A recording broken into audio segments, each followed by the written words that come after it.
Well, after a couple of months of a lot of talk about variant Qurans, variances in Quran manuscripts, you may be wondering, are there similarities among Quran manuscripts at all? If this is a question that you've had, stick around, we'll talk about it today.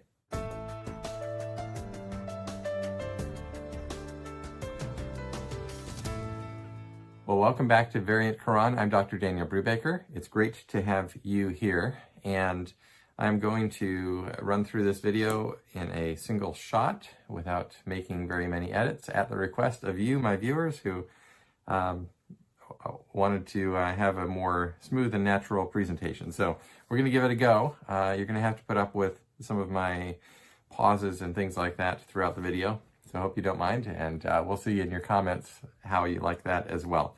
I have tried to cut out spaces and so forth in order to shorten the videos to not waste your time in previous ones. So, but we'll just do this one very naturally, and it's not going to be a very long video, so this should be just fine. All right, so today I want to answer one single question that came up in my last video from a viewer, and it was Khadija Mutawakkil, who says, "Hi sir, it's a good thing to learn about Quran. You always show us the differences between old manuscripts and the Quran that we have today. Can you show us the similarities too? Thank you." And this is a great question because I understand that this material is new for many of you, and it is a sort of a hot topic of discussion and so forth. But you all have not had, many of you have not had the experience of looking through the manuscripts and having an understanding and a perspective of how, what the density of these corrections are in the Quran manuscripts, and, you know, obviously the flip side of differences and variance and so forth is the degree of similarity. So I want to spend a little bit of time on that today, and I haven't developed out a full presentation for you, but I will offer some comments and show you at least one resource that I found recently that is interesting, although I haven't had a chance fully to review it and assess it. There are some things about it that I want you to make you aware of as well. But okay, so the first answer that I'm going to give to that question about similarities between the Quran manuscripts, particularly the old Quran manuscripts, which is what I'm talking about, is that by and large they are very similar.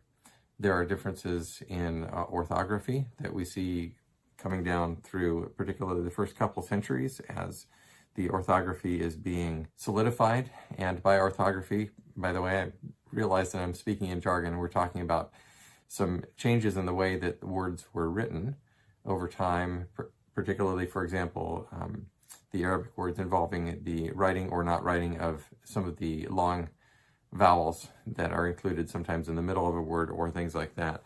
And it wasn't that these words were pronounced differently. It was not necessarily that it changed the word itself. It was just that the way the word pronounced was actually written down on the page came to be changed. The conventions for doing that changed over time, and so they came to be written differently in the manuscripts. So this is not necessarily something that is, it's a certain category of variant and a certain category of correction when they are indeed corrected that we want to take into consideration. So by and large, the manuscripts are quite similar. And when I'm talking about corrections, obviously I went and I looked through these manuscript pages looking for things where there was an obvious something had been done on the page to correct the manuscript.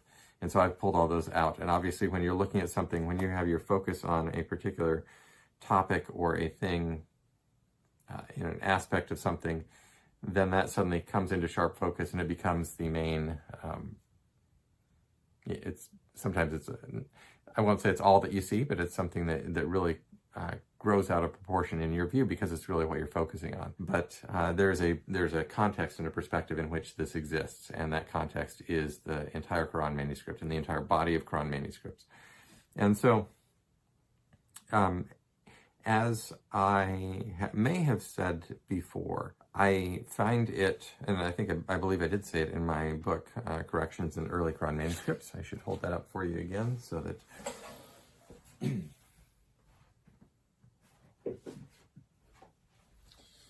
there you go. So please, if you haven't got a copy of the book. It's very reasonably priced on Amazon, and you can go pick that up anytime you like.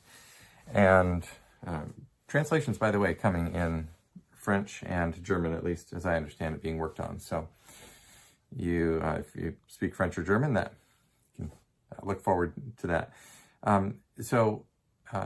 As I have mentioned in there, is that it's unusual for me to go through, in my experience, more than a few pages, sometimes less than that, but more than a few pages of an early Quran manuscript and not find some sort of correction or variant, and often the density is more than that. So there are pages that don't have any variants at all, and there are also variants that are orthographic and therefore not really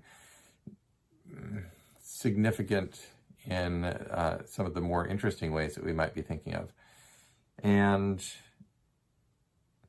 yeah, so that just gives you an idea of the density of the corrections. Now, most of the time also, I've found that the corrections tend to bring the Quran manuscript toward conformity with the text that is used today, which is based upon an earlier tradition. Obviously, it's the text of 1924 was rooted in older traditions in certain ways, and they made great efforts to make that representative of a very early text type, a very early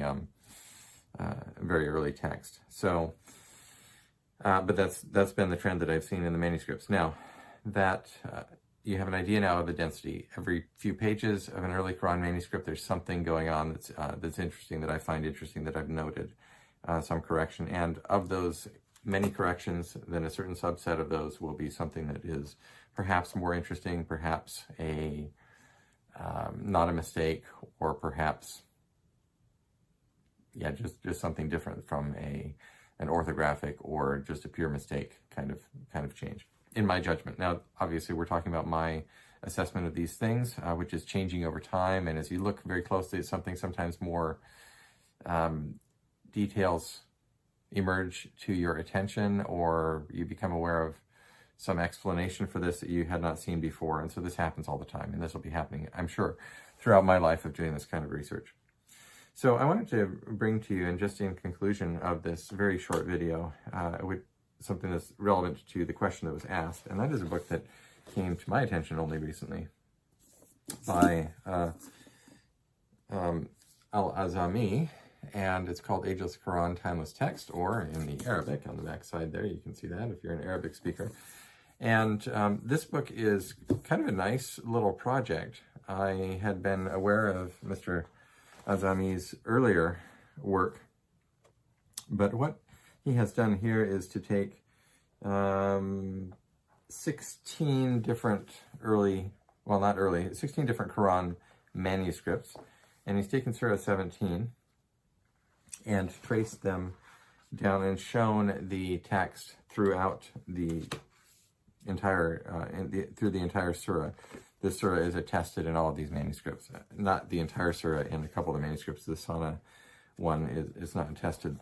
Only part of the surah is attested. So what he has done, and I'm just going to show you without showing you too much detail, what he's done is he's lined up these things on the page, the different manuscripts, and starting with the early, they're in rough chronological order. And so he's taken the text, the top two are the text according to the traditional accounts of what the text should be, and then the ones below it are the examples from the manuscripts. Now, he's done something to, I'm not sure quite how this was accomplished, but as you can see, the text is spaced out so that everything lines up perfectly down here. And in order to do that, he's had to do something with the, this spacing is not the way that they're spaced in the manuscript themselves.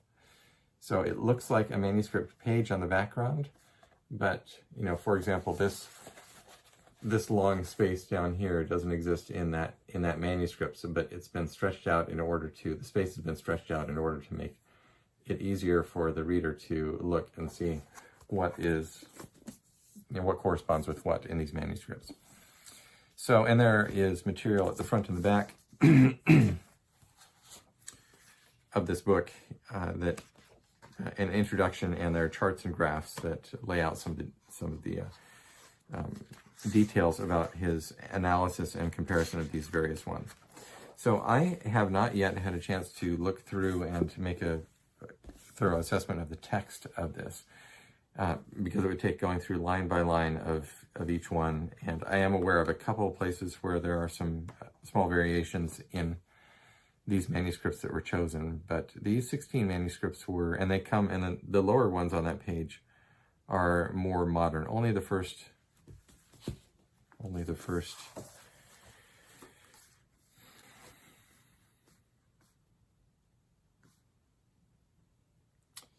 well, I mean, the first half are somewhat early, and the first one only is,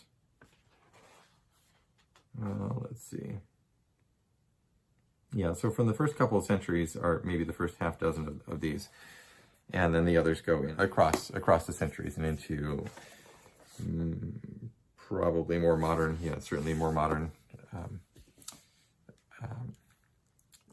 productions of Quran manuscripts. And so I haven't gone through these line by line. I'm aware of a couple of places where there are some small variations in it, but he's chosen a selection of Quran manuscripts in order to show, in this case, the consistency and the persistence. I believe that's the sort of the purpose of this project, is to give a sense of the persistence of the Quranic text across these manuscripts. And it's very helpful to have something like that, and to see that and get that perspective. So when I talk about variations or corrections in Quran manuscripts, I'm not talking about the entire body of every single manuscript or every single text. And so I mentioned in my last video that I have found a place where there are 4 different manuscripts that have corrections across this single spot. So that's 4 manuscripts out of hundreds, probably, of manuscripts that may have that attested. Maybe not that many in the very early stage, but over a number of manuscripts that have, certainly not in the very early years, that have that passage attested, that have it present in the manuscript. There is an erasure that's overwritten at that point. And I was actually mistaken when I told you that it was 4. It's actually 5. Not actually, there are 5 in that narrow spot. So what I'll do is I'll talk to you about that so far, and I'm looking at others too, but this is what has come to my attention so far. All right. So that to say, there are narrow places in the Quran. The corrections are not also evenly spread across every part of the Quran, every surah, and so I started making notations throughout my doctoral period in of where these corrections were, and started drawing lines around the parts that are corrected, so that I would start to understand the density and where the location of these corrections was. And so that helped me to recognize that they're not evenly dispersed across the text of the Quran, which is also interesting in itself. So, yes, so there are many, many similarities, and the text of the Quran, it's not as though the entire text is just covered with corrections in every part of it, but there are corrections in different various manuscripts, and some of these corrections correspond with corrections in other manuscripts. So this raises the possibility of, well, either families of manuscripts, which is being studied as well, because when you have a text transmitted and maybe there's a variation in one manuscript that becomes the model for the production of other manuscripts, and so the ones downstream from that will have and carry the same variation in it. And this helps you determine a text family, just like a family tree sort of branches out, and that would be what would be going on in some of these manuscripts. So there we go. I think I've talked longer than I expected to already in this single take video that I wanted to do. So I'm going to leave it at that, and I have some more questions that I'll answer in a subsequent video, and we're going to get back into some actual new manuscript material at some point very soon as well. So thank you for watching, and we'll talk again soon. Also, if you would consider supporting the work that I do, I am doing this with your help, which enables me to go and spend my time and effort and get the resources I need. There's a Patreon link at the bottom, and I'm working on other things that some of you have requested through Subscribestar and PayPal. So thank you very much. And something that doesn't cost you anything is to like this video and to subscribe to it so that you get notifications. And if you want notifications of every single video that comes out, please, after you've subscribed, click the little bell and it will send you notifications for every video. Thanks so much for watching. We'll talk to you again soon. Bye.